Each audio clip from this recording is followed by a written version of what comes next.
Halo, Sampurasun, ketemu lagi dengan saya Acil. Di sini saya sekarang akan membahas tentang aturan-aturan pemerintah yang inkonsistensi. Sebelum saya membahas tentang aturan-aturan pemerintah dan kebijakan-kebijakan yang dikeluarkan oleh pemerintah, yuk kita lihat video sebelumnya. Pak Muhajir, hari ini yang jadi perbincangan terutama oleh netizen di media sosial adalah mudik memang dilarang, tapi wisata dibuka. Katanya itu ada inkonsistensi di sana. Dua tempat yang paling tampak hari ini adalah salah satunya Ancol di Jakarta dan juga di Pantai Pangandaran. Itu gambarnya viral sekali, orangnya banyak sekali. Kalau kemudian ada kebijakan yang tumpang tindih seperti ini, apakah yakin pemerintah bahwa COVID itu nanti bisa terkendali, Pak Muhajir? Iya, Mbak Sofi, saya kira masalahnya bukan inkonsistensi ya, tetapi memang kebijakan sekarang ini dibanding tahun lalu berbeda ya. Kalau tahun lalu itu dalam kaitannya dengan mudik ini adalah yang berlaku adalah PSBB, pembatasan sosial berskala besar, sehingga aktivitas-aktivitas yang berskala besar memang dilarang. Kalau sekarang ini kan larangan peniadaan mudik ini dalam konteks pembatasan mikro, sehingga yang berskala besar memang masih dimungkinkan kecuali mudik, sehingga memang aktivitas pariwisata segala itu masih dibolehkan. Nah, tadi beliau berkata ini bukan masalah inkonsistensi, melainkan ini masalah kebijakan yang berbeda dari tahun yang lalu. Nah, tahun lalu pemerintah mengeluarkan PSBB yang berskala besar. Untuk tahun ini pemerintah mengeluarkan aturan yang berskala kecil. Nah, di sini saya hanya ingin bertanya, pemerintah ini mengeluarkan aturan tegas atau variasi aturan atau permainan aturan?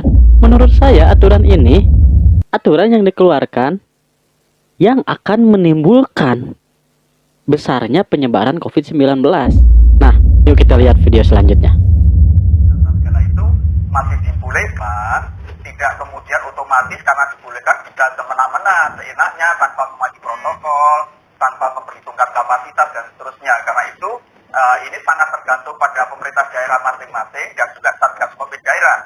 Karena itu saya sangat mendukung apa yang dilakukan oleh Kepala Satgas Covid dan Kepala BNPB Pak Doni, yang sudah memberi ultimatum kepada daerah-daerah yang telah tidak mematuhi protokol kesehatan di dalam membuka fasilitas pariwisata, termasuk Ancol, dan sekarang ini sudah ditutup sementara, tidak boleh lagi ada pengunjung ya. Berita terakhir yang saya dapat katanya sempat dibuka lagi karena bersih tegang dengan pengunjung yang hadir, Pak. Saya tidak tahu persis, tapi paling tidak di sini beliau menegaskan bahwa tempat wisata tersebut sudah ditutup. Akan tetapi beliau pun tidak mengetahui bahwa tempat wisata tersebut dibuka lagi.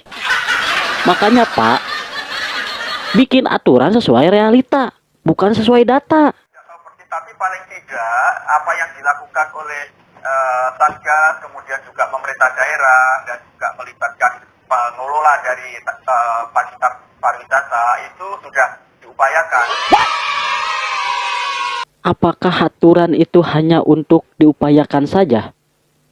Sampai ntar terus-menerus korban COVID-19 bertambah? Apakah Bapak mengeluarkan aturan hanya menurut laporan data saja? Tinjau langsung ke lapangan. Betapa kacaunya di luaran. Sampai banyak menimbulkan kerumunan orang akibat dibukanya tempat wisata tersebut. Pak Muhajir, begini, ini kan COVID menjadi tantangan di dunia ya, apalagi sekarang gelombang kedua itu sudah tampak di berbagai negara-negara di dunia. Tadi saya berbincang dengan Wakil Duta Besar Republik Indonesia di Singapura, Pak Didi. Di sana mulai besok sampai dengan tanggal 13 Juni akan ada pengetatan secara parsial selama kurang lebih 1 bulan karena ditemukan 24 kasus baru COVID-19 dan ini varian yang terbaru. Strategi Singapura jelas, mereka langsung pengetatan selama minimal 28 hari. Strategi kita apa, Pak? Kondisi. A few moments later. Nah, di Singapura itu sudah jelas aturan tegas. Di kita Saya kira kita belum berubah. dirubah ya sesuai arahan Bapak Presiden, yaitu kita pembatasan mikro. Pembatasan mikro itu artinya setiap kasus kita kejar pada level yang paling bawah, kemudian segera kita lakukan penindakan, mulai dari isolasi, karantina, kemudian tracking, dan kemudian testing, kemudian yang memang terbukti sakit segera diobati, sehingga dalam penetapan zona juga tidak berjalan cukup yang besar, tapi zona dalam skala kecil. Sekarang Bapak Presiden sudah menetapkan bahwa kalau di dalam RT ada 5 rumah tangga yang ada penghuninya ada COVID, maka itu bisa dikatakan RT itu zona merah. Bila mana di suatu RT ada 5 orang yang terkena dampak positif, berarti wilayah tersebut zona merah. Hello, Pak, jangankan 5, 1 orang pun yang terkena positif itu dampaknya besar bagi wilayah tersebut. Jadi Bapak jangan katakan 5 orang, 1 pun itu berbahaya. Pemerintah mengeluarkan atau mensuarakan agar masyarakat Indonesia waspada kepada COVID-19. Akan tetapi pemerintah mengeluarkan aturan tentang COVID-19 seolah-olah COVID ini bisa diabaikan. Betul atau tidaknya, kalian yang menilai. Dan bila mana COVID ini dinilai berbahaya, silahkan Bapak keluarkan aturan tegas dan efektif. Jangan mengeluarkan aturan tanpa penyelesaian. Karena aturan yang sekarang dikeluarkan itu hanya sesuai data, bukan sesuai realita. Itu sudah kita. Ya, harapan pasti harus selalu kita pupuk begitu ya, optimisme selalu kita pupuk. Tapi di sisi lain juga harus realistis. Di negara-negara lain, kecuali yang memang tingkat vaksinasinya sudah sangat tinggi, pasti menghadapi gelombang kedua. Kita belum tampak dari jumlah kasus harian selama ini, tapi bukan berarti 2, 3, 4 minggu ke depan tidak akan terjadi. Saya ingin minta Pak Muhadjir meyakinkan kami bahwa pemerintah memang sudah bersiap. Adakah persiapan? Apa yang terjadi di tempat-tempat lain, di negara yang lain yang sangat memprihatinkan itu tidak terjadi di Indonesia. Dan kuncinya Mbak Sofi sebetulnya adalah semangat gotong royong kita. Ini tidak mungkin mengandalkan kerja pemerintah. Ya. Jadi kerja masyarakat semua saling bahu-membahu. Dan itu sudah terbukti di dalam penanganan pembatasan mikro ini banyak sekali karantina di rumah, di RT itu dilakukan secara sukarela dengan gotong royong oleh warga sendiri. Dan saya sudah berkunjung ke beberapa lokasi dan itu berjalan dengan efektif. Dan ini mudah-mudahan adalah salah satu. Jadi gotong royong inilah menurut saya piranti utama kita yang kekuatan yang dahsyat yang tidak dimiliki oleh negara-negara yang lain untuk ikut dalam upaya kita untuk menangani COVID-19. Pak Muhadjir, kalau gotong royongnya kita tentu pasti akan saling bersama-sama dengan pemerintah untuk bekerja sama mengajak masyarakat sebanyak-banyaknya. Bapak bilang di sini kuncinya adalah gotong royong. Bagaimana kita bisa bergotong royong, Pak? Bila aturan hanya sebagai kiasan dan aturan hanya sebagai permainan. Memang itu kekuatan yang dimiliki kita. Tetapi itu adalah suatu kekuatan yang lemah dan kita tidak mempunyai strategi seperti negara lain. Kalau datanya, ini yang disampaikan oleh Pak Budi Gunadi Sadikin sendiri beberapa saat yang lalu sebelum Lebaran, ini ada penambahan ranjang rumah sakit sampai dengan 390.000 dan ICU 22.000. Ini memang sudah ditambah.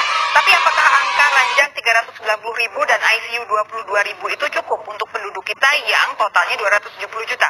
Pak Muhadjir. Itu semua akan bergerak, Mbak.